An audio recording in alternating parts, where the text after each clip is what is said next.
hindi naman po natin madidiktahan ng isang Miss Boots na magsabi ng kung ano-ano lang. So, ibig sabihin talagang okay ko. Talagang So, maraming salamat po talaga. Maraming salamat po from the bottom of my heart. Kami po mga matatanda, meron din po kaming role model kahit bata sa amin. And Bobby is one of them. Sa akin pong pagtingin, she is probably the brightest in the generation that she belongs to.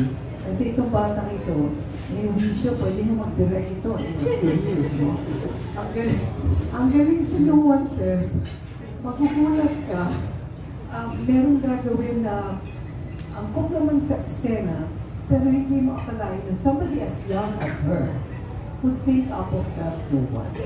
And so once I told her na, Barbie, for your age, you're not even 30, pero ang utak mo pang 50 anyos na face forward. And so it's really a privilege to work with her, the first shadow and directly natin.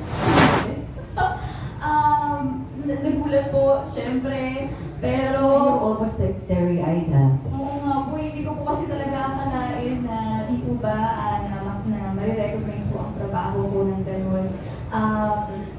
Sobrang honored and proud na rin, syempre, di po ba? Dahil hindi naman po natin madidiktahan ng isang Miss Boots na magsabi ng kung ano-ano lang. So, ibig sabihin talagang okay ko. So, maraming salamat po talaga.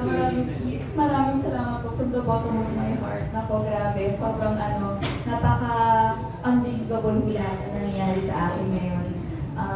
Feeling ko ito pa lang ay enough reward na para sa akin. Itong buong taon na to, agad-agad.